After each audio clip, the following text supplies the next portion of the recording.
기획재정부가 발표한 2018년 세법 후속 시행령 개정안이 좀 국무회의 등을 걸쳐서 다음 달이면 좀 공포 및 시행될 것으로 보이는데요. 우리가 그럼 먼저 어떤 부분을 살펴보면 좋을까요? 자, 그렇습니다. 자, 그 중에서도 우리가 꼭 놓치면 안 될 사항 중에서 특히 주택 임대 사업자를 등록하신 분은 이 내용을 놓치면 안 되겠어요. 너무나 중요합니다. 첫 번째, 연간 임대료 상승 5% 이상 못 올린다는 거 대부분 다 아실 겁니다.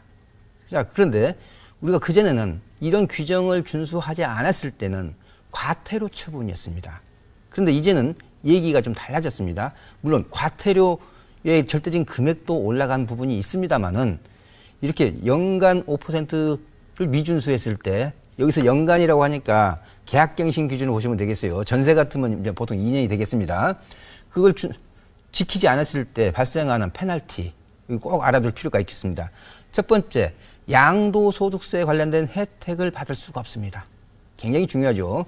즉, 거주하는 주택의 1가구 1주택 비과세 특례도 받을 수가 없고요. 양도소득세 중과 배제라는 혜택도 받을 수가 없습니다.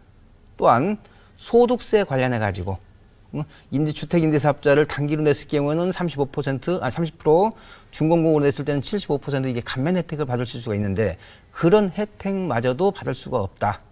또한 종합부동산세, 우리가 종부세라고 그러죠.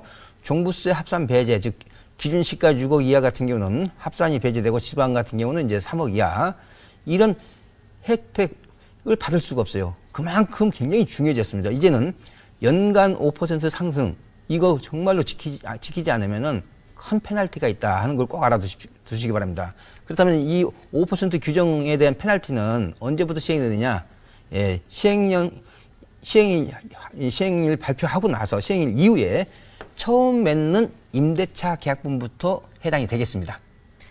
네, 임대료 상승 제한을 어길 경우 발생하는 불이익에 대해서 한번 살펴봤어요. 그렇다면 이제는 주택 임대 사업자라면 또 이 밖에 꼭 알아두어야 할 사항이 있나요? 예. 이것도 놓치면 안 됩니다. 특히 주택 임대 사업자 하신 분한테는 거주하는 1가구 1주택 양도세 비과세 특례가 좀 더 깐깐해졌습니다. 자, 그래서 일단 등록하지 않은 1가구 1주택에 대한 양도세 비과세 혜택을 평생 1회로 제한하겠다. 평생 1회로. 이제 이런 부분은 우리가 신문이나 뉴스를 통해서 아실 수 있을 겁니다. 그렇지만은 좀 더 자세히 살펴보면은 저런 부분도 있었구나 하는 걸 또 우리가 알 수 있는 사항이 숨어 있습니다. 일단은 2년 동안에 세대원 전원이 거주 요건을 충족을 해야 1가구 1주택 비과세 특례를 받는다는 거고요. 특히 가정 어린이집 같은 경우는 종전 규정을 그대로 받고요. 자, 여기서 우리가 등록된 주택을 거주 목적으로 전환했어요. 즉 임대사업자를 등록했다가 의무 보유기간이나 의무 임대기간이 경과가 돼서 이게 전환을 했을 때 직전 거주주택 이후의 양도 차익에 대해서는 비과세입니다. 이 사항은 변동이 없습니다. 그렇기 때문에 이 혜택까지도 없어진 거 아니냐라고 우리가 착각하시면 안 되겠고요. 그 다음에 등록된 그 주택 중에서 일부를 양도하고 1주택이 된 경우 이럴 때는 양도 후 2년 보유 시 비과세 특례가 적용이 됩니다. 그렇지만은 내가 신규 취득을 해가지고 계속 1가구 1주택 개념으로 임대사업자 등록한 것은 그대로 놔두고 그런 경우에는 평생 1회로 제한된다 하는 부분. 이 부분을 우리가 꼼꼼히 살펴보면은 아직도 혜택은 많이 남아 있습니다. 이런 내용은 영시행일 이후 매매 계약을 통해서 취득한 주택부터 해당이 되겠습니다. 네, 그런데 정말로 1가구 1주택 양도세 비과세 부분이 참 많이 까다로워진 것 같은데요. 이와 관련해서 조금 더 자세하게 살펴보면 좋을 것 같아요. 예. 대부분 아시는 내용일 수도 있습니다. 그렇지만은 이제 금년부터는 1가구 1주택에 대해서 양도세 비과세 규정을 혜택을 보면서 재테크하기가 그만큼 좀 까다로워졌습니다. 자, 그렇기 때문에 상당히 복잡해졌거든요. 먼저 좀 살펴보도록 하겠습니다. 조정 대상 지역 내에서 일시적 2주택이나 1주택에 2년 거주 요건이 생겼습니다. 이 부분은 2017년 8월 3일 이후의 취득분부터 해당이 되겠고요. 그 다음에 조정 대상 지역 내에서 일시적 2주택 기간이 단축됐습니다. 즉 3년 이내 양도에서 2년 이내 양도로. 이 부분도 작년 9.13 조치 이후에 이건 취득이 아니라 매매 계약분부터가 해당이 되겠습니다. 그래서 9월 24일 이후에 매매 계약으로 인해서 취득한 것들이 이제 해당이 되겠습니다. 자, 그리고 이제 9억 원이 넘는 고가주택이죠. 9억 원이 넘는 고가주택에 장기 보유 특별공제가 현재는 1가구 1주택일 때는 최대 10년 보유했을 때 최대 80%였습니다. 자, 그게 거주 요건을 충족을 하지 못했을 경우에는 15년 보유했을 때 최대 30% 대폭 축소가 됩니다.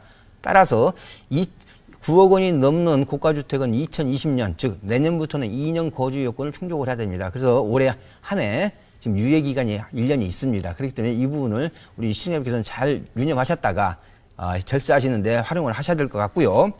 그 다음에 다주택자, 내가 집이 세 채, 네 채인 사람이 하나, 둘, 셋 다 처분하고 마지막 남은 1주택이 된 경우 있죠. 이럴 경우에는 이 1주택이 된 날로부터 2년이 경과가 되고 나야 1가구 1주택의 혜택을 받습니다. 그런데 이 부분은 한 2년간 유예를 해줬습니다. 그래서 2021년분부터 이게 적용이 되도록 되어 있습니다. 네, 1가구 1주택 양도세, 비과세 특례 규정까지 한번 알아봤는데요. 이번 시행령 개정안 중에서 우리 시청자분들이 꼭 알아두면 좋을 내용 또 어떤 것들이 있을까요? 예. 그 예로 이제 뭐 중요한 것도 있습니다만 그래도 이 정도는 좀 알아둬야 될 사항들만 좀 요약해서 말씀 좀 드리도록 하겠습니다.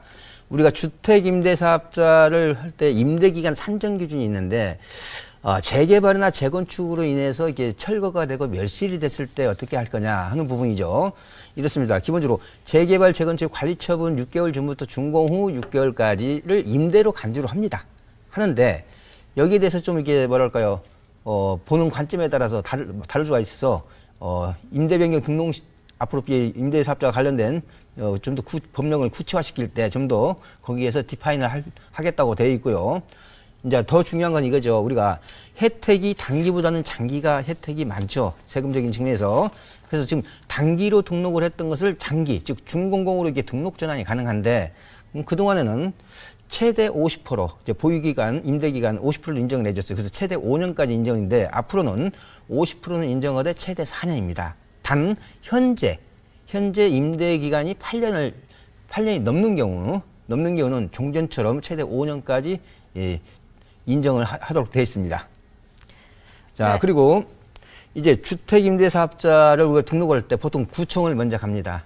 그 다음에 또 세무서도 가야 됩니다. 그런데 너무 복잡하죠. 그렇기 때문에 일단 이번에는 구청에 가셔서 임대사업자를 등록을 하실 때 세무서에 관련된 사업자 등록 신청까지 하게 되면은 원스톱 서비스가 가능하게끔 돼 있고요.